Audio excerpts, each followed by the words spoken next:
ഹരേ കൃഷ്ണ. സർവം ശ്രീ രാധാകൃഷ്ണാർപ്പണമസ്തു. അധ്യായം 2 ഗീതാ വിഷയ സംഗ്രഹം. ശ്ലോകം 61.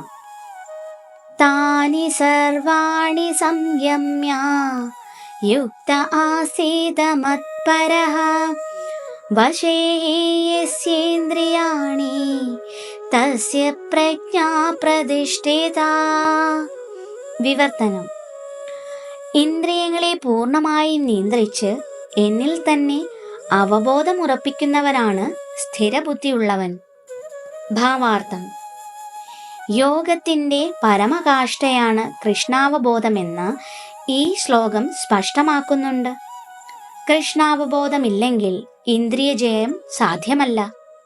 മുൻപറഞ്ഞ മഹർഷി ദുർവാസാവ് അംബരീക്ഷ മഹാരാജാവുമായി വഴക്കിടുകയും അഹങ്കാരത്താൽ അനാവശ്യമായി കോപിക്കുകയും ചെയ്തു. ഇന്ദ്രിയങ്ങളെ നിയന്ത്രിക്കാൻ അദ്ദേഹത്തിന് സാധിച്ചില്ല. മറിച്ച് രാജാവാകട്ടെ ദുർവാസാവിനെ പോലെ ഒരു ശക്തനായ യോഗിയല്ലെങ്കിലും ഭാഗവത് ഭക്തനായിരുന്നു. അദ്ദേഹം മഹർഷിയുടെ ദുർനയങ്ങളെ മൗനമായി സഹിക്കുകയാണുണ്ടായത്. അതുകൊണ്ട് അംബരീഷ മഹാരാജാവ് വിജയിയായി.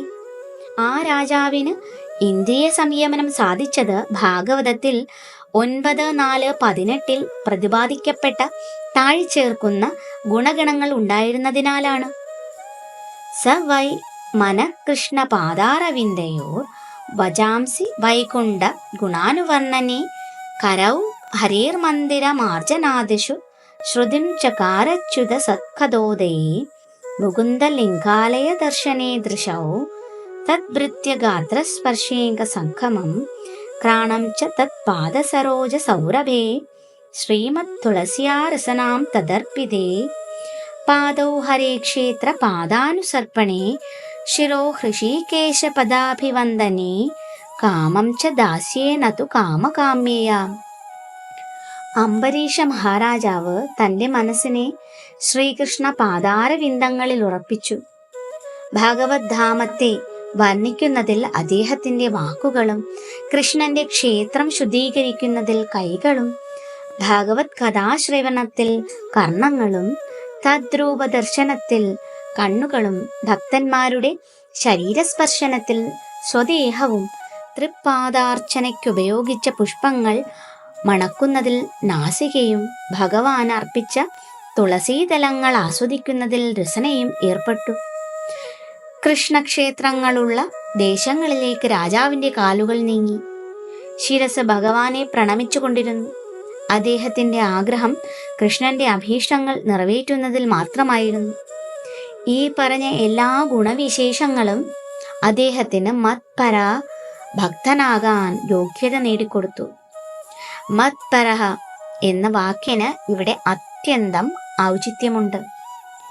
എങ്ങനെ ഒരാൾക്ക് മത്പരനായിത്തീരാമെന്നതിന് ഒരു ഉത്തമ ഉദാഹരണമത്രേ അംബരീഷന്റെ ജീവിതം. മത്പര ശൃംഖലയിൽ ശ്രീല ബലദേവ വിദ്യാഭൂഷൺ എന്ന പണ്ഡിതാചാര്യൻ പറഞ്ഞിരിക്കുന്നു: മദ്ഭക്തി പ്രഭാവേന സർവേന്ദ്രിയ വിജയപൂർവിക സ്വാത്മദൃഷ്ടി സുലഭേതി ഭാവഃ. കൃഷ്ണനെ ഭക്തിപൂർവം സേവിക്കുന്നത് കൊണ്ടേ ഇന്ദ്രിയങ്ങളെ സമ്പൂർണമായി കീഴടക്കുവാൻ വേണ്ടുന്ന ശക്തി ഉണ്ടാകൂ. അഗ്നിയെയും ഒരു ഉദാഹരണമായി പറയാറുണ്ട്.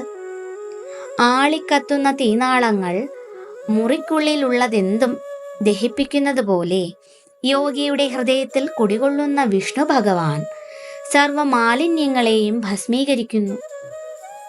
യോഗസൂത്രം നിർദ്ദേശിക്കുന്നതും വിഷ്ണുവിനെ ധ്യാനിക്കണമെന്നാണ്, ശൂന്യതയല്ല. വിഷ്ണുമൂർത്തിയെ അല്ലാതെ ധ്യാനിക്കുന്ന നാമമാത്ര യോഗികൾ സാങ്കല്പിക പ്രതിഭാസങ്ങളെ ആരാഞ്ഞ് സമയം പാഴാക്കുകയാണ്. നമ്മൾ കൃഷ്ണാവബോധമുള്ളവരാവണം, ഭാഗവത് ഭക്തരാവണം. അതാണ് യഥാർത്ഥ യോഗത്തിൻ്റെ ലക്ഷ്യം. ഹരേ കൃഷ്ണ. സർവം ശ്രീ രാധാകൃഷ്ണാർപ്പണമസ്തു.